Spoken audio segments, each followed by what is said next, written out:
Ako ito, at ito ang aking kwento. May mga gabi na kahit anong pilit mong matulog, bumabalik pa rin sa isip mo ang isang alaala. Isang alaala na tila isang tinik na nakabaon sa iyong puso. Para sa akin, ang tinik na iyon ay hindi isang sigaw o isang sampal. Ito ay isang paanyaya. Isang paanyaya na dumating pagkatapos ng 4 na taon. 4 na taon ng nakabibinging katahimikan. Iyon ang kahihiyan. Ang hiya.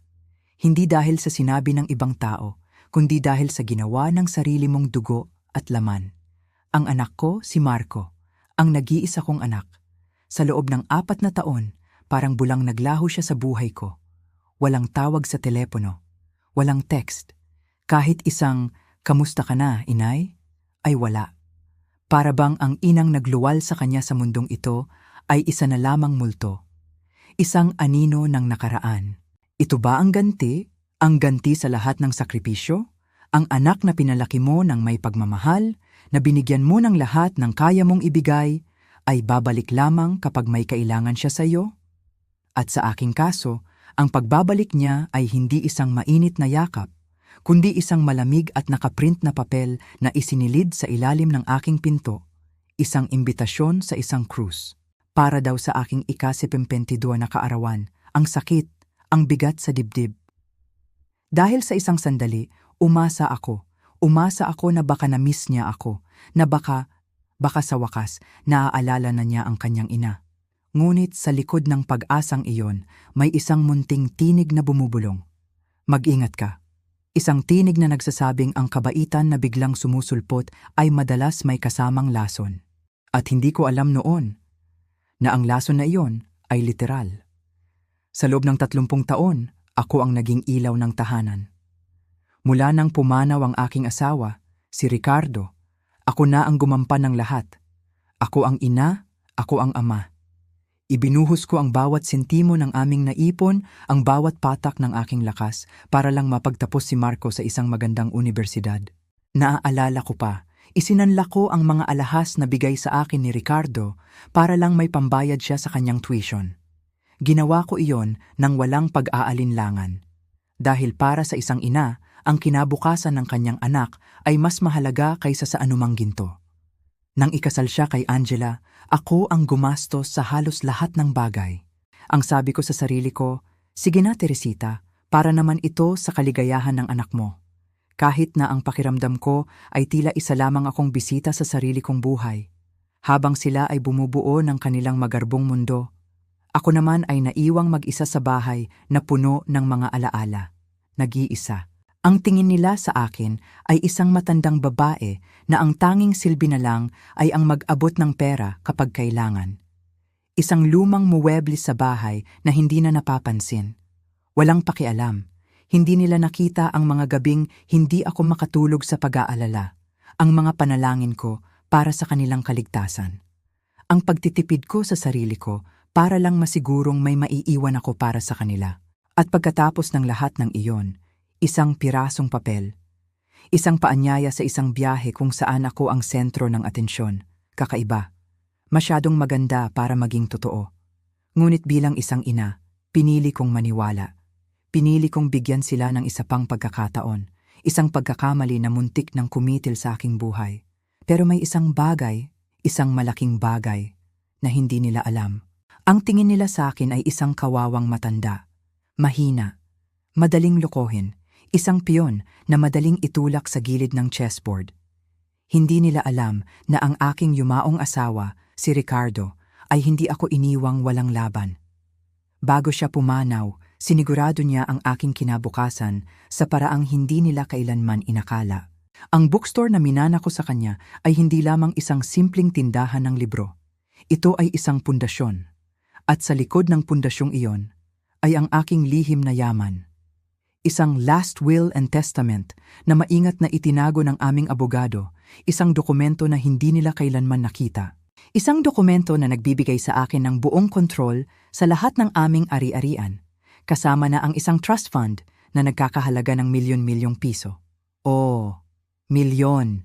Iyon ang aking trump card, ang aking alas, ang lola na ito, ang lola na tinuring nilang mahina at walang silbi. ay may hawak na kapangyarihan. Ang unang araw sa barko ay parang isang panaginip. Ang hangin mula sa dagat ay sariwa, ang tanawin ng papalayong baybayin ng Batangas ay payapa, at ang pakiramdam na kasama ko ang aking anak at manugang ay isang bagay na matagal ko nang pinanabikan. Sa hapagkainan, sa aming unang gabi, umupo sila sa magkabilang tabi ko, na para bang ako ang reyna ng kanilang munting kaharian. Si Marco ang naghihiwa ng aking pagkain, habang si Angela naman ay laging handang magsalin ng inumin sa aking baso. Ang kanilang mga ngiti ay matamis, ang kanilang mga salita ay puno ng pag-aalala.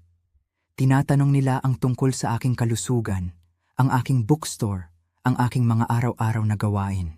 Sa unang pagkakataon sa loob ng napakatagal na panahon, naramdaman kong mahalaga ako sa kanila. Naramdaman kong pamilya kami. Ngunit may isang kasabihan ng aking yumaong ina. Anak, mag-ingat ka sa sobrang tamis dahil madalas ito'y nagtatago ng pait. At hindi nagtagal, natikman ko ang pait na yon. Nagsimula ito sa pangalawang umaga. Isang umaga na dapat sana'y kasing ganda ng nauna. Ngunit paggising ko, may kakaibang bigat sa aking katawan. Isang pagod na hindi pangkaraniwan, na para bang ang aking lakas ay unti-unting hinihigop. Sa almusal, wala si Marco. Si Angela lamang ang kasama ko sa isang mas maliit at pribadong kainan. Inabutan niya ako ng isang mainit na tasa. Isang herbal tea daw, mula pa sa Baguio. Mabuti raw para sa stress. Ang amoy nito ay kaaya-aya. May halong mint at isang pamilyar na halimuyak ng halaman.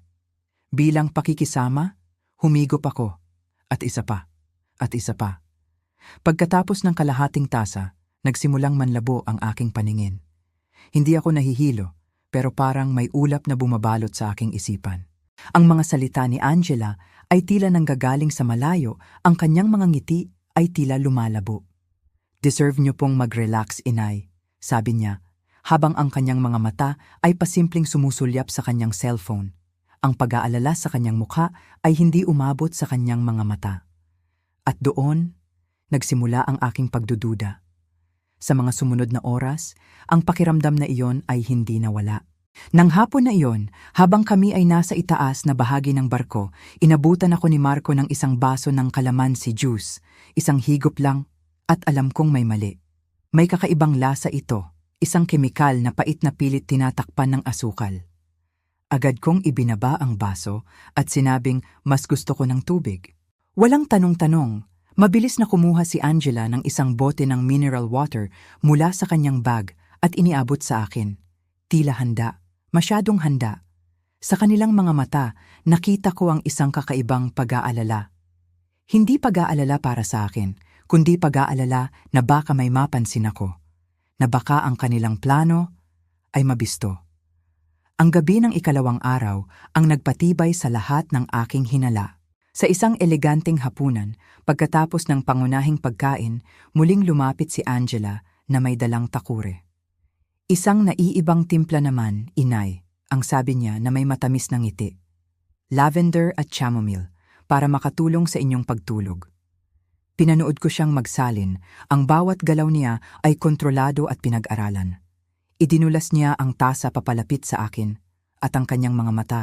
Ang kanyang mga mata ay hindi bumitiw sa tasang iyon. Hindi sa akin, kundi sa tasa. Hinawakan ko ito, mainit, amoy bulaklak. Ngunit sa ilalim ng amoy na iyon, may isang bagay na metaliko. Isang bagay na hindi dapat naroroon.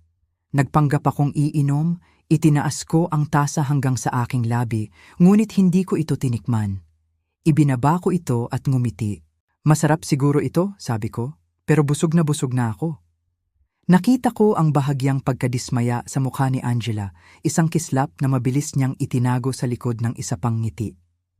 Pagbalik ko sa aking silid, ang bigat sa aking katawan at ang ulap sa aking isipan ay bumalik ng mas malala. Ang aking puso ay kumakabog ng hindi normal. Ang aking mga kamay ay nagsimulang manginig. Humiga ako, pilit na pinapakalma ang aking sarili, ngunit ang tanong ay paulit-ulit na umalingaw-ngaw sa aking isipan. Bakit? Bakit nila ito ginagawa? Ang sarili kong anak, ang asawa niya? Ano ang kanilang motibo? At habang nakahiga ako sa dilim, pinakikinggan ang ugong ng makina ng barko. Isang malamig na katotohanan ang gumapang sa aking kaluluwa. Hindi ito isang biyahe para sa aking kaarawan. Ito ay isang biyahe patungo sa aking katapusan. At ang tanging paraan para makaligtas ay ang magpanggap. Magpanggap na wala akong alam. Magpanggap na ako pa rin ang mahinang matandang ina na akala nila ay kaya nilang kontrolin. Ang laro ay nagsimula na, at kailangan kong siguraduhin na ako ang mananalo. Ang ikatlong gabi sa barko ay may dalang kakaibang bigat sa hangin. Ang kasiyahan ng mga unang araw ay napalitan na ng isang nakakabinging tensyon na ako lamang ang nakakaramdam. Sa hapunan, pinili kong manahimik at magmasid. Ang bawat ngiti ni Angela, ang bawat alok ni Marco ay tila mga galaw sa isang dula na matagal na nilang isinasaulo. Umupo ako roon, isang manonood sa sarili kong trahedya, naghihintay ng isang senyales, isang pagkakataon. At ito ay dumating sa paraang hindi ko inaasahan. Habang abala ang lahat sa kanilang pagkain at kwentuhan, nagpaalam akong magbanyo. Hindi dahil kailangan ko, kundi dahil kailangan ko ng espasyo para huminga at mag-isip. Sa aking paglalakad pabalik, sa isang sulok ng marangyang kainan, napansin ko ang isang batang waitress. Mga 22 taong gulang siguro, mabilis ang kanyang mga kamay sa pagtutupi ng mga serviette. Ngunit ang kanyang mga mata ay nakatuon kay Angela. May isang klase ng pag-aalala o marahil pagkasuklam sa kanyang tingin. Nagpatuloy ako sa paglakad at nang malampasan ko siya, nagtama ang aming mga mata. Isang segundo lang iyon, ngunit sa isang segundong iyon, parang may mensaheng ipinahiwatig ang kanyang mga mata. Isang mensahe ng babala. Pagbalik ko sa aming mesa, may kakaiba akong napansin. Sa ilalim ng aking nakatuping serviette, may isang maliit na piraso ng papel. Hindi sobre, walang pangalan, isang punit na papel lamang na may ilang salitang isinulat ng padaskol-daskol. Dahan-dahan, kinuha ko ito habang nagkukunwaring inaayos ang aking upuan. Ibinuka ko ito sa ilalim ng mesa at ang mga salitang nakasulat doon ay tila isang suntok sa aking sikmura. Tawagan ng 911, may kung ano sa iyong tsaa, nanigas ako. Ang hangin ay tila nawala sa aking mga baga. Binasa ko ito ulit at ulit. Ang sulat kamay ay nanginginig, ang tinta ay bahagyang kumalat. Tumingin ako sa paligid, dahan-dahan, tinitiyak na walang nakatingin sa akin. Si Marco ay abala sa kanyang cellphone. Si Angela naman ay nakikipag-usap sa katabing mesa. Walang nakapansin. Gamit ang nanginginig na kamay, maingat kong itinupi ang papel at isinilid sa aking pitaka. Pagkatapos, kinuha ko ang serviette at inilagay sa aking kandungan na para bang walang nangyari. Sa ilalim ng mesa, ang aking mga kamay ay nanginginig ng husto. Hindi dahil sa edad, kundi dahil sa takot. Isang takot na may kasamang kakaibang kalinawan. Hindi ako nababaliw. Totoo ang lahat ng ito. Nang gabing iyon, tinanggihan ko ang lahat ng inuming inaalok nila. Ang spritzer na tinimpla ni Angela ay hindi ko ginalaw. Nang mag-alok siya ulit ng tsaa, tumango ako at nagpasalamat. Ngunit nang ilapag ng waiter ang tasa sa aking harapan, hindi ko ito ininom. Hinayaan ko lang itong lumamig habang patuloy akong ngumingiti at tumatango sa kanilang mga kwento. Bawat segundo ay isang pag-arte. Bawat paghinga ay isang pakikibaka. Sa aking silid, nilock ko ang pinto at isinandal ang isang upuan sa doorknob. Isang kilos na walang saysay sa isang barko, ngunit nagbigay ito sa akin ng kaunting pakiramdam ng kontrol.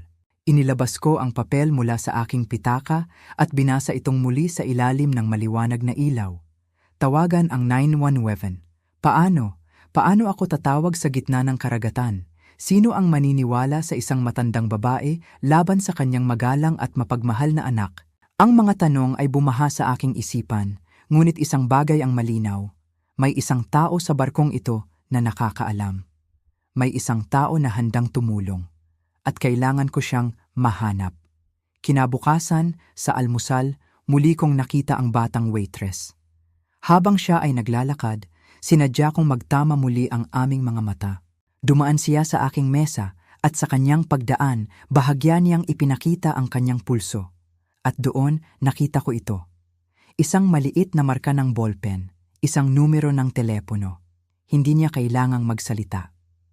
Sa simpleng kilos na iyon, sa isang sulyap na puno ng kahulugan, naintindihan ko, hindi ako nag-iisa sa laban na ito. Mayroon akong kakampi. Isang estranghero na handang isugal ang kanyang sarili para sa tama. At sa sandaling iyon, ang takot sa aking puso ay nagsimulang mapalitan ng isang bagong damdamin. Determinasyon. Determinasyong mabuhay. At determinasyong ilantad ang kanilang kasamaan. Ang kailangan ko lang gawin ay maghintay sa tamang pagkakataon. Ang katahimikan ay naging aking sandata.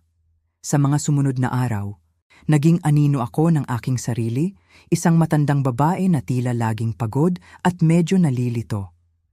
Ito ang papel na ginampanan ko, at ginampanan ko ito ng buong husay. Tinatanggihan ko ang mga pagkain at inumin sa paraang hindi kahina-hinala, palaging may dahilan, busog ako, masama ang pakiramdam ko, o simpleng gusto ko lang ng tubig na ako mismo ang kukuha. Pinanood ko ang kanilang pagkadismaya, isang anino ng inis na dumadaan sa kanilang mga mukha sa tuwing nabibigo ang kanilang mga pagtatangka. At sa bawat pagkabigo nila, lalong lumalakas ang aking loob. Isang umaga, sinadya kong pumunta sa mas maliit na coffee shop sa halip na sa Grand Dining Hall. Alam kong doon ko siya makikita, at hindi ako nagkamali. Ang batang waitress na nalaman kong ang pangalan ay Liza ay naroroon, nag-aayos ng mga pastry. Nagkunwari akong abala sa pagbabasa ng dyaryo, ngunit ang aking mga mata ay nakasubaybay sa kanya. Humanap siya ng tiyempo. Nang walang gaanong tao, lumapit siya sa katabing mesa para magpunas. Bahagya siyang yumuko sa aking direksyon at bumulong ng napakabilis. "Pharmacology student po ako," sabi niya. "Nakita ko po ang manugang niyo. 2 gabi na po siyang may inihahalo sa tiyaan niyo." Ang kanyang boses ay nanginginig, ngunit ang kanyang mga mata ay matatag. Bago siya umalis, mabilis niyang isinilid ang isang nakatuping papel sa ilalim ng aking platito. Hindi ko ito binuksan hanggat hindi ako nakabalik sa seguridad ng aking silid. Nanginginig ang aking mga kamay habang binubuklat ko ang papel. Maikli lamang ang nakasulat, ngunit ang mga salitang iyon ang nagbigay ng pangalan sa panganib na aking kinakaharap. Isang pangalan, digoxin. Isang babala. Maaari nitong gayahin ang sintomas ng atake sa puso, lalo na sa mga matatanda. Isang payo, magpasuri ng dugo sa lalong madaling panahon, digoxin. Inulit-ulit ko ang pangalang iyon sa aking isipan. Isang gamot sa puso. Isang lason kapag ginamit sa maling paraan. Isang tahimik na mamamatay tao. Naalala ko ang isang kwento mula sa aking book club tungkol sa isang trahedya na kinasangkutan ng maling paggamit ng gamot sa puso. Banayad, walang bakas, perpekto para sa isang krimen na gusto nilang palabasin na natural na pagkamatay.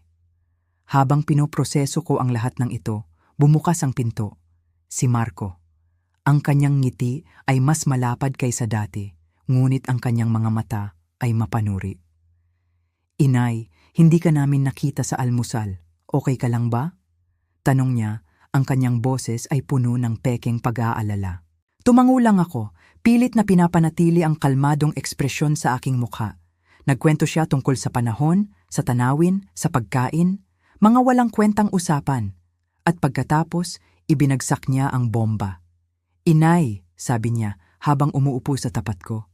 "Napag-usapan namin ni Angela na siguro panahon na para mag-isip tayo ng pangmatagalang solusyon para sa inyo." Tumingin ako sa kanya, naghihintay. "Alam niyo na, ang pagpapatakbo ng bookstore ay nakakapagod. Siguro mas maganda kung lilipat na kayo sa isang lugar na mas tahimik. Mas madali. May tiningnan na kaming isang magandang kondo sa Tagaytay, malapit lang sa amin." Tagaytay. Malayo sa aking mga kaibigan, malayo sa aking komunidad, malayo sa lahat ng pamilyar sa akin. Isang magandang kulungan. "Huwag po kayong mag-alala sa mga papeles," dagdag pa niya, na para bang nababasa niya ang aking isipan. "Kami na ni Angela ang bahala sa lahat para hindi na kayo ma-stress." Ang ibig niyang sabihin ay, kami na ang bahala sa pagkuha ng lahat ng pag-aari mo. Ngumiti ako, isang matabang na ngiti. "Pag-iisipan ko, anak," sabi ko. Ngunit sa loob-loob ko, Sumisigaw ako. Ito na. Ito na ang kanilang buong plano. Patayin ako ng dahan-dahan gamit ang gamot, palabasin na atake sa puso, at habang ako ay nanghihina, papipirmahin ako ng mga dokumento na maglilipat ng lahat ng aking pinaghirapan sa kanilang mga kamay. Isang perpektong krimen. Nang umalis siya, isinara ko ang pinto at huminga ng malalim.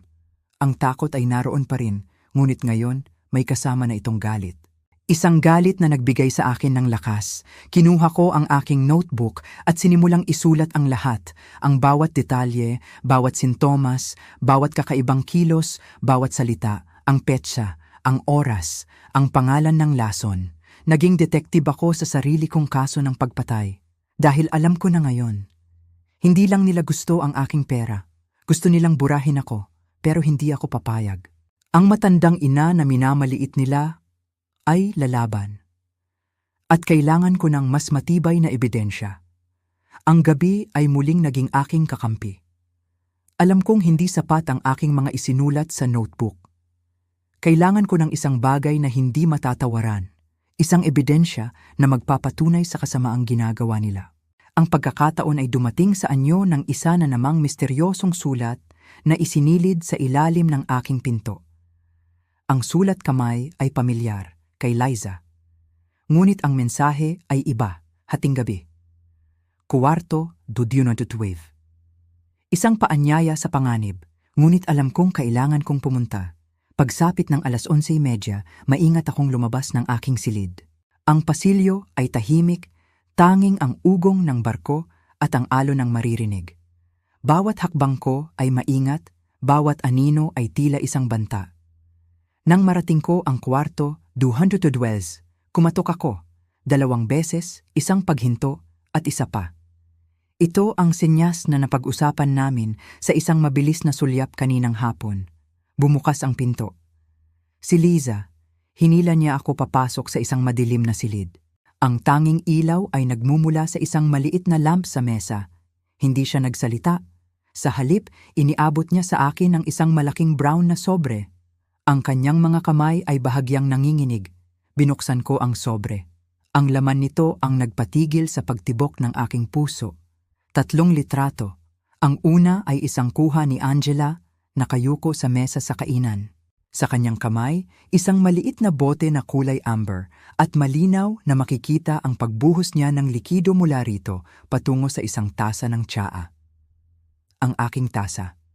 Ang pangalawa ay si Marco. Nakatayo sa labas ng isang kilalang botika sa Maynila. Hawak niya ang isang puting paper bag na may logo ng botika, isang reseta. At ang pangatlo, ang pinakakilabot sa lahat. Isang kuha mula sa security camera sa pasilyo na nakatutok sa pinto ng aking silid.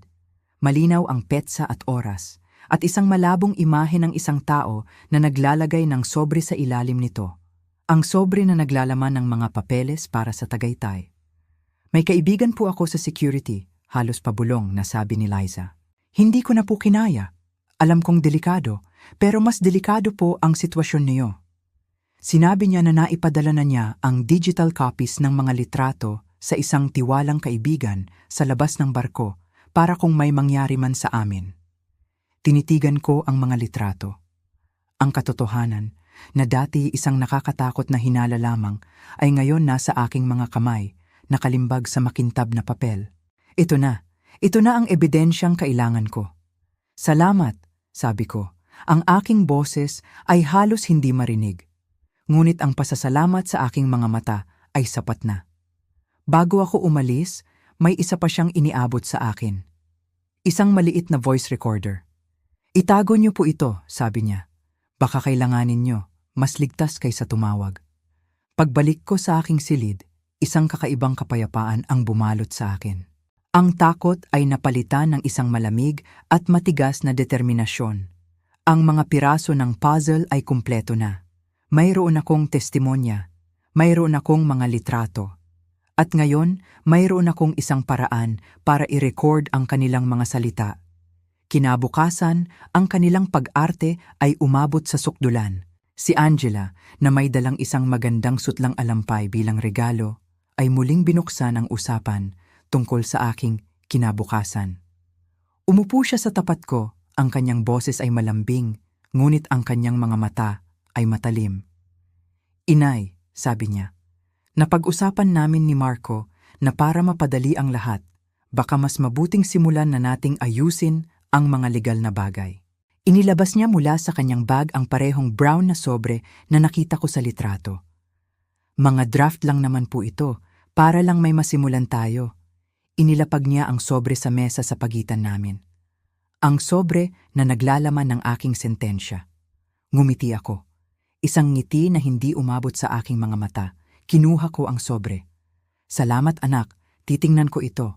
Hindi niya alam na habang siya ay nagsasalita, ang maliit na voice recorder sa aking bulsa ay tahimik na gumagana. Kinukuha ang bawat salita, bawat kasinungalingan, bawat patunay ng kanyang masamang intensyon. Sa hapunan ng gabing iyon, habang sila ay naglalatag ng kanilang mga plano para sa isang maagang pag-alis dahil sa isang biglaang business meeting, ako ay nakikinig lamang. Kalmado. Tahimik. Ang takot na minsan ay halos lumunod sa akin ay wala na. Dahil alam ko na ang katapusan ng kwentong ito. At hindi ito ang katapusan na kanilang isinulat para sa akin. Ang matandang ina na kanilang hinukayan ng libingan ay siya palang magiging dahilan ng kanilang pagbagsak. Ang bagyo ay paparating na. At sa pagkakataong ito, ako ang bagyo. Ang sobrang iniabot sa akin ni Angela ay mabigat. Hindi dahil sa dami ng papel sa loob, kundi dahil sa bigat ng kahulugan nito. Ito ang katuparan ng kanilang masamang balak, ang huling hakbang sa kanilang plano para burahin ako sa aking sariling buhay. Sa buong hapunan, ang sobre ay nanatili sa aking tabi, isang tahimik na saksi sa kanilang mga tawa at pekeng kwentuhan. Nagkunwari akong pagod at medyo nahihilo, isang kondisyon na hindi naman mahirap isadula dahil sa natitirang epekto ng kanilang mga naunang pagtatangka.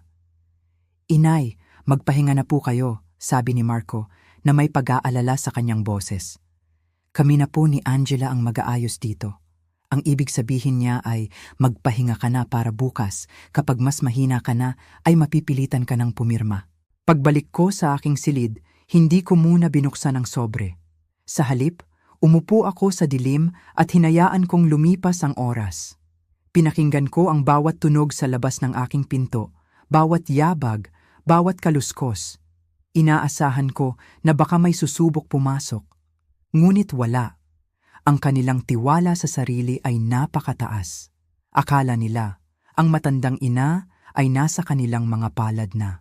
Pagsapit ng hating gabi, nang sigurado na akong mahimbing na ang tulog ng lahat, binuksan ko ang ilaw at inilabas ang mga dokumento. Ang aking mga kamay ay hindi nanginginig. Ang galit sa aking puso ay tila nagbigay ng isang kakaibang katatagan sa aking buong pagkatao. Isa-isa kong binasa ang mga papel. Ang mga salitang legal ay komplikado, ngunit ang layunin ay napakalinaw. Ang una ay isang Special Power of Attorney. Isang dokumento na magbibigay kay Marco ng ganap na kapangyarihan sa lahat ng aking ari-arian. Ang aking bahay, ang aking mga bank account na naglalaman ng ipon namin ni Ricardo sa loob ng 40 taon. Maging ang bookstore, ang legacy ng aking yumaong asawa. Sa isang pirma ko lang, ang lahat ng ito ay mapupunta sa kanyang kontrol. Maaari niyang ibenta ang mga ito, isanla, o gawin ang anumang naisin niya nang hindi na kailangan ang aking pahintulot. Ako ay magiging isang estranghero sa sarili kong buhay pinansyal. Ang pangalawa ay mas personal at mas masakit. Isang healthcare proxy. Itinatalaga nito si Angela bilang aking tagapagpasya sa mga usaping medikal. Kung sakaling ako ay nasa isang kalagayan na hindi na makapagdesisyon para sa aking sarili, isang kalagayan na sila mismo ang lumilikha, siya ang may huling say. Siya ang magsasabi sa mga doktor kung anong gagawin. Siya ang magpapasya kung itutuloy pa ba ang life support o hindi na. Ibinibigay ko sa kamay ng aking berdugo ang kapangyarihang tapusin ang aking buhay sa legal na paraan.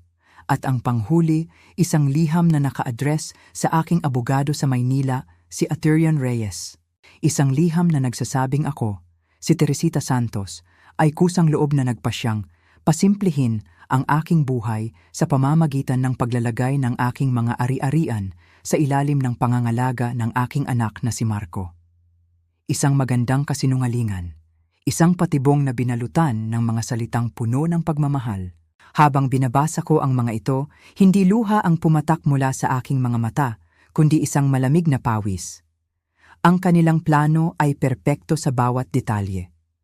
Mula sa paghihiwalay sa akin, mula sa aking mga kaibigan, sa paglalason sa akin ng dahan-dahan para magmukhang natural ang aking paghina, hanggang sa paghahanda ng mga legal na dokumento para gawing lehitimo ang kanilang pagnanakaw. Ang lahat ay pinag-isipan, ang lahat ay kalkulado. Ngunit may isang bagay silang hindi isinaalang-alang. Ako, ang aking isip, ang aking kakayahang lumaban. Kinuha ko ang lahat ng dokumento, kasama ang sobre. Hindi ko ito pinunit, hindi ko ito sinulatan. Sa halip, maingat ko itong inilagay kasama ng mga litrato, ng voice recorder at ng aking notebook na puno ng mga tala. Ang sobreng ito, na dapat sana'y maging katapusan ko, ay magiging pinakamabigat na ebidensya laban sa kanila.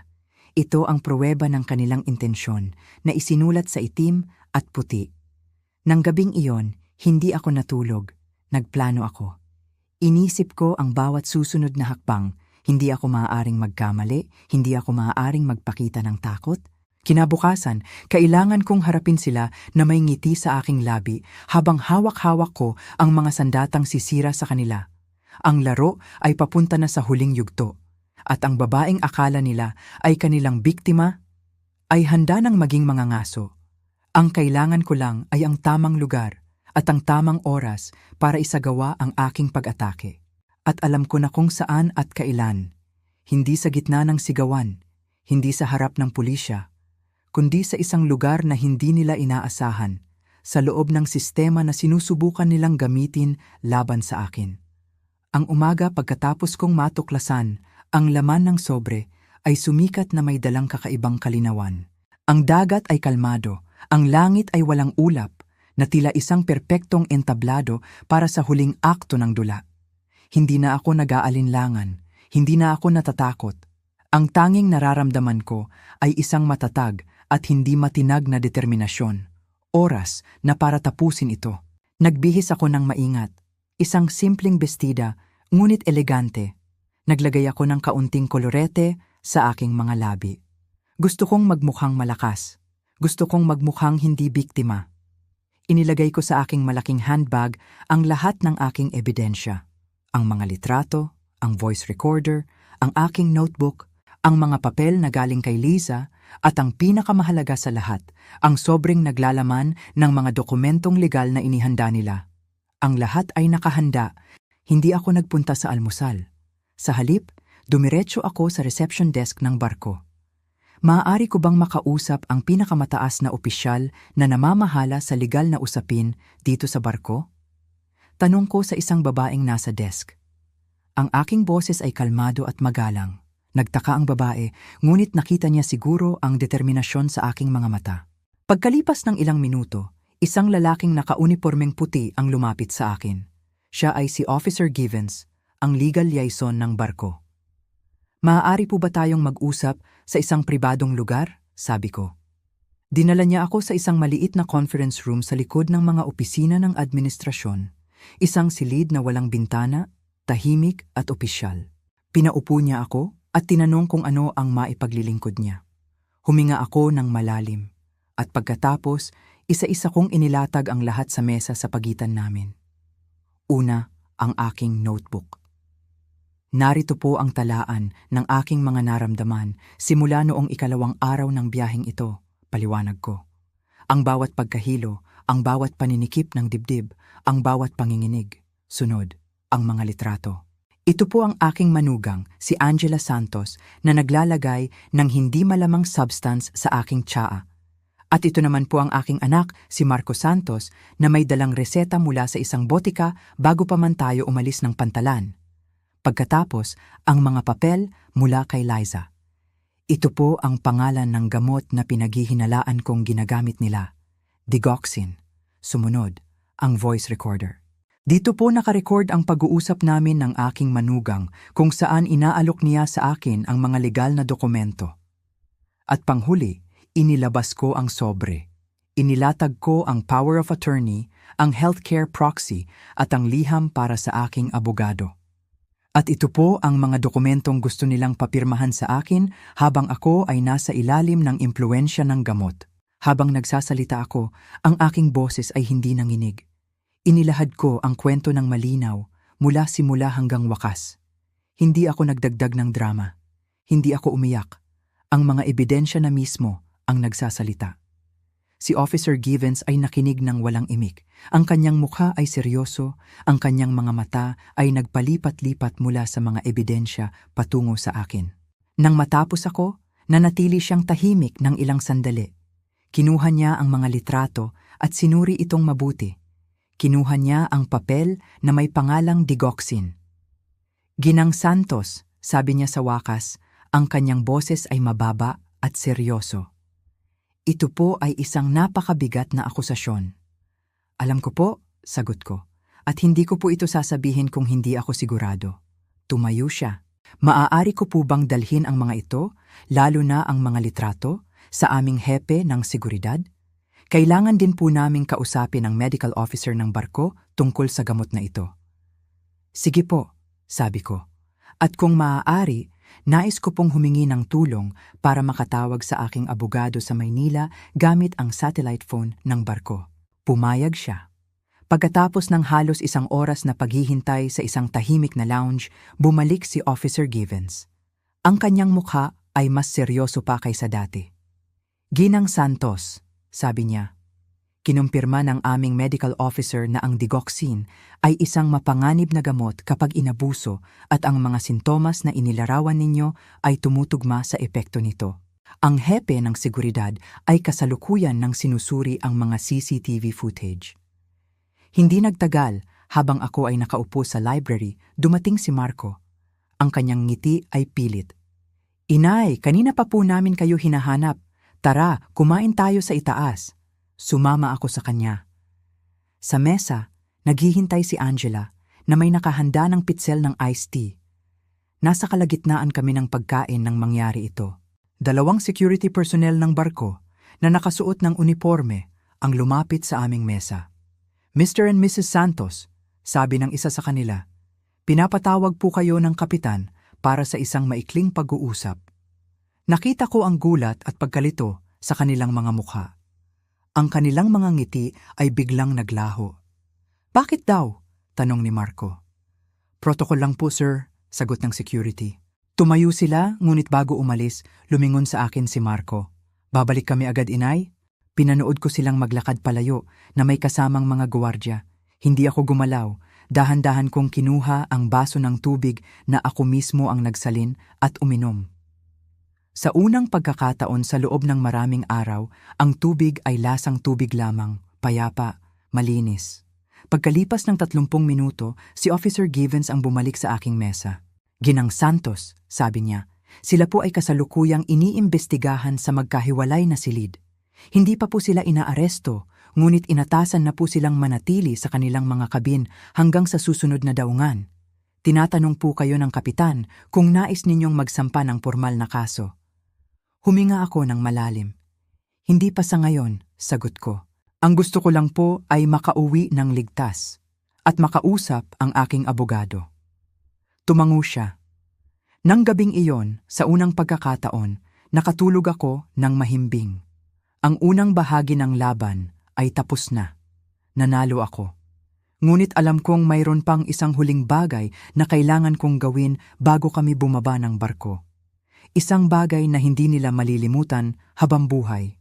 Ang huling umaga sa barko ay dumating kasama ng isang kulay abong kalangitan.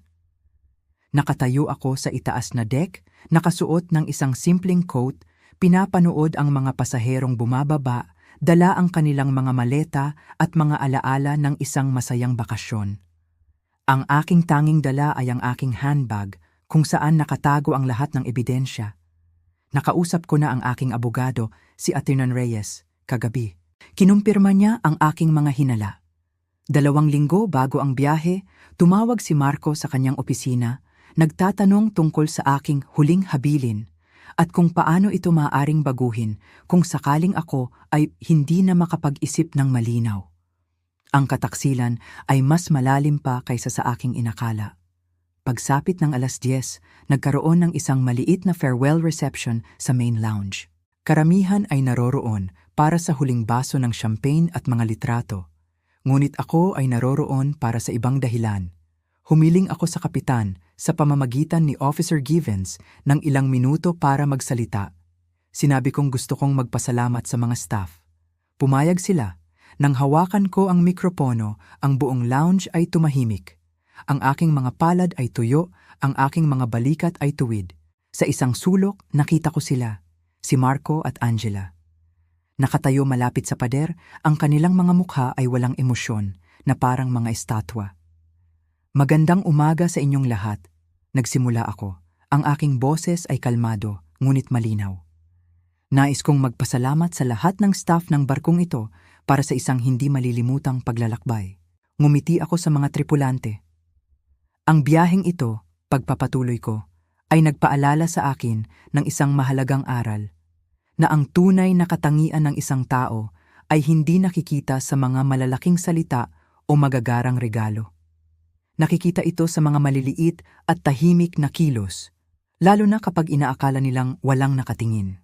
Ang aking mga mata ay dumaan sa mga mukha ng mga pasahero, at pagkatapos ay tumuon sa isang partikular na tao na nakatayo malapit sa coffee machine. Sa gitna ng kasiyahan, may isang tao dito na nagpakita ng pambihirang integridad. Isang tao na piniling gawin ang tama, kahit na mas madali ang manahimik. Isang tao na naging ilaw sa gitna ng kadiliman. Tumingin ako ng diretso sa kanya.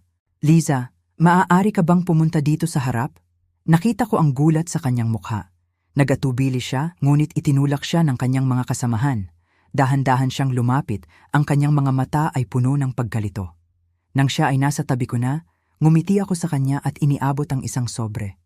Ano po ito, ma'am? Tanong niya. Buksan mo, sabi ko. Sa harap ng lahat, binuksan niya ang sobre. Sa loob, isang sertipiko.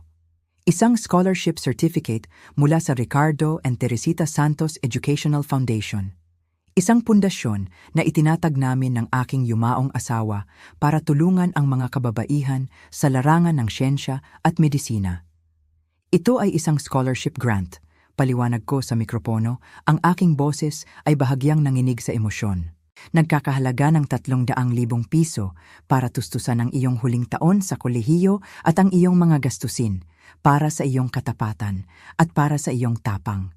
Hindi siya nagsalita, hindi siya umiyak. Ngunit nakita ko ang panginginig ng kanyang mga kamay habang hawak niya ang sertipiko. Niyakap niya ako ng mahigpit, isang yakap na puno ng pasasalamat na hindi kayang ipahayag ng mga salita. Pagkatapos, mabilis siyang umalis, bumalik sa kanyang mga kasamahan na ngayon ay nakapalibot sa kanya, nagbubunyi. Bumaba ako sa entablado sa gitna ng palakpakan. Ngunit ang aking mga mata ay hindi nakatuon sa mga pumapalakpak. Nakatuon ito kina Marco at Angela. Nakatayo pa rin sila sa parehong lugar, hindi gumagalaw. Ang kanilang mga mukha ay maputla. Ang scholarship na iyon, ang halagang iyon, alam nilang dapat sana ay para sa kanila. Ang pundasyong iyon ay bahagi ng kanilang mamanahin. Ngunit sa isang iglap, sa harap ng maraming tao, ipinakita ko sa kanila na ang kapangyarihan ay nasa aking mga kamay. At pinili kong ibigay ito sa isang estranghero na may mas malinis na puso kaysa sa kanila. Hindi ko sila kinumpronta, hindi ko sila isinumbong. Ngunit ang ginawa ko sa entabladong iyon ay mas masakit kaysa sa anumang sigaw o akusasyon. Kinuha ko ang kanilang inaasahan, ang kanilang kasakiman, at ipinamukha ko sa kanila ang halaga ng isang taong may dangal. Isang dangal na hindi nila kailanman magkakaroon. Habang bumababa ako ng barko, mag-isa ngunit hindi nag-iisa, alam kong ang mensahe ay naiparating ko ng malinaw. Ang laban sa barko ay tapos na. Ngunit ang laban para sa aking buhay at ang pagbawi sa aking dangal ay nagsisimula pa lamang. Ang pagbabalik sa Maynila ay parang paggising mula sa isang masamang panaginip. Ang solidong lupa sa ilalim ng aking mga paa ay isang paalala na nakaligtas ako. Ngunit ang katahimikan ng aking bahay ay may dalang bagong uri ng hamon. Ang bawat sulok ay may alaala nila, mga anino ng kasinungalingan at kataksilan. Alam kong kailangan kong kumilos ng mabilis. Ang unang ginawa ko ay tawagan ang isang locksmith. Pinalitan ko ang lahat ng kandado sa aking bahay. Ang susi na hawak ni Marco, isang simbolo ng tiwala na ibinigay ko sa kanya noon, ay wala ng silbi. Nagpakabit din ako ng mga CCTV camera sa paligid ng aking ari-arian. Hindi dahil sa takot, kundi bilang isang deklarasyon. Isang deklarasyon na ang lugar na ito ay akin at poprotektahan ko ito. Ang sumunod na araw, nagpunta ako sa opisina ng aking abogado, si Attorney Janice Reyes. Sa loob ng parehong silid kung saan kami ni Ricardo ay masayang pumirma ng aming mga dokumento noon, inilatag ko ang lahat ng ebidensya mula sa barko. Ang ulat mula kay Officer Givens, ang mga kopya ng litrato, ang voice recording, at ang mga legal na dokumentong inihanda nila. Si Janice, isang babaeng matalino at walang kinatatakutan, ay nakinig sa bawat salita. Ang kanyang mukha ay nagpakita ng propesyonal na pag-aalala, na may halong personal na galit para sa akin, ang kanyang matagal ng kliyente at kaibigan. "Teresita," sabi niya, "ito ay sapat na para magsampa tayo ng kasong attempted murder." Umiling ako. "Hindi pa, Janice," sagot ko. "May mas mahalaga akong kailangang gawin. Kailangan nating baguhin ang lahat." At iyon ang ginawa namin. Sa loob ng sumunod na linggo, nagtrabaho kami ng walang tigil. Binago namin ang aking last will and testament. Ang pangalan ni Marco at Angela ay binura sa bawat pahina, sa bawat talata. Ang bahay, ang mga ipon sa bangko, ang mga investment, ang lahat ay inalis sa kanilang listahan ng mamanahin. Ang bookstore, ang kaluluwa ng aking yumaong asawa, ay ipinagkatiwala ko sa isang community foundation na mangangakong pananatilihin itong bukas para sa publiko, kahit na ako ay wala na. Ang Ricardo and Teresita Santos Educational Foundation ay pinalakihan namin. Tinitiyak na ang yaman na dapat sana ikanilang lustayin ay mapupunta sa pagpapaaral ng mga kabataang tulad ni Liza. Bawat pirma ko sa mga bagong dokumento ay isang hakbang palayo sa nakaraan. Bawat pirma ay isang pagbawi sa aking kapangyarihan. Bawat pirma ay isang pader na itinatayo ko sa pagitan ko at ng mga taong sumubok na sirain ako. Isang araw, nakatanggap ako ng isang tawag, si Marco. Hindi ko sinagot. Nag-iwan siya ng isang voicemail. Ang kanyang boses ay pagod at puno ng pagsisisi o baka pag-arte lang ulit. Humihingi siya ng tawad kung naguluhan daw ako sa kanilang mga intensyon. Ang gusto lang daw nila ay ang pinakamabuti para sa akin. Hindi ko na tinapos pakinggan. Binura ko ito. Makalipas ang 3 linggo, dumating ang sulat na aking inaasahan.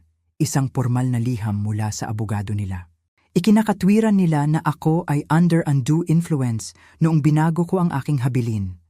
Sinasabi nila na marahil ay may nagsamantala sa aking marupok na estado ng pag-iisip sa barko. Isang desperadong pagtatangka na bawiin ang kanilang nawala. Ngumiti ako. Tinawagan ko si Janice. "Hayaan mo sila," sabi niya, na may halong tawa. "Hayaan mo silang subukan." Ang sagot ni Janice sa kanilang abogado ay maikli ngunit matalas. Isang liham na may kalakip na kopya ng kumpletong ulat ng investigasyon mula sa cruise line, mga testimonya ng staff, ang mga litrato, at ang transcript ng voice recording. Isang paalala na ang bawat pirma ko ay sinaksihan at notaryado. Isang malinaw na mensahe.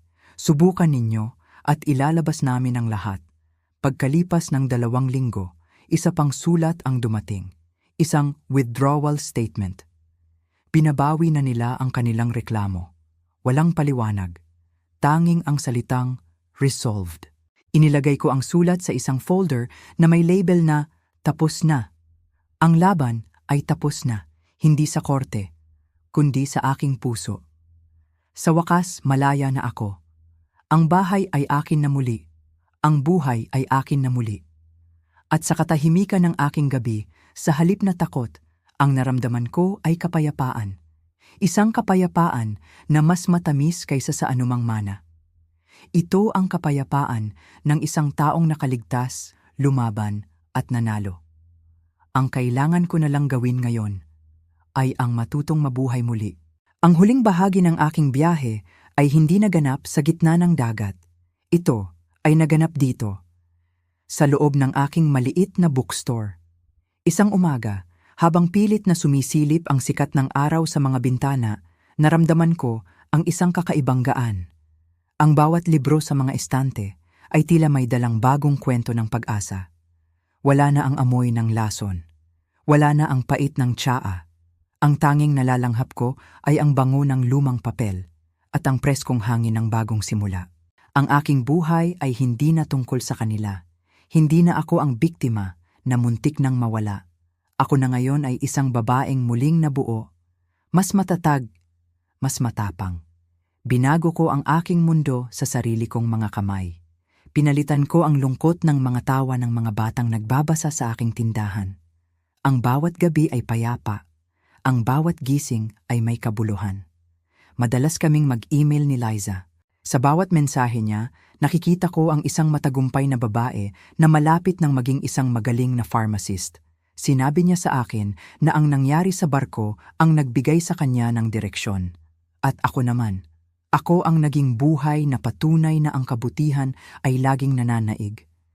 Binago namin ang buhay ng isa't isa sa gitna ng isang madilim na plano.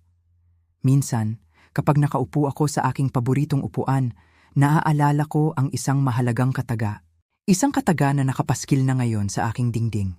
Sabi nito, "Hindi ako ang bunga ng mga masasamang bagay na ginawa sa akin. Ako ay bunga ng mga desisyong pinili kong gawin pagkatapos ng lahat." Napakalinaw, napakatotoo. Pinili kong lumaban, pinili kong mabuhay, pinili kong magpatawad sa aking sarili sa pagtitiwalang nasira. Sa inyong mga nakikinig, kung nararamdaman ninyong kayo ay nasa gitna ng dilim, tandaan ninyo ito. Ang inyong dangal ay hindi nakadepende sa kung paano kayo tinrato ng iba. Ang inyong halaga ay hindi nababawasan ng kataksilan ng inyong kapamilya. Kayo ang may hawak ng panulat sa inyong sariling kwento. Maaari ninyong isara ang lumang kabanata at magbukas ng bago. Isang kabanata na puno ng liwanag. Salamat sa pagsama sa akin sa mahabang biyaheng ito. Kung ang kwentong ito ay nagbigay sa inyo ng lakas, huwag kalimutang i-like at i-share ang video na ito. Mag-comment din kayo sa ibaba. Saan po kayo nanonood ngayon?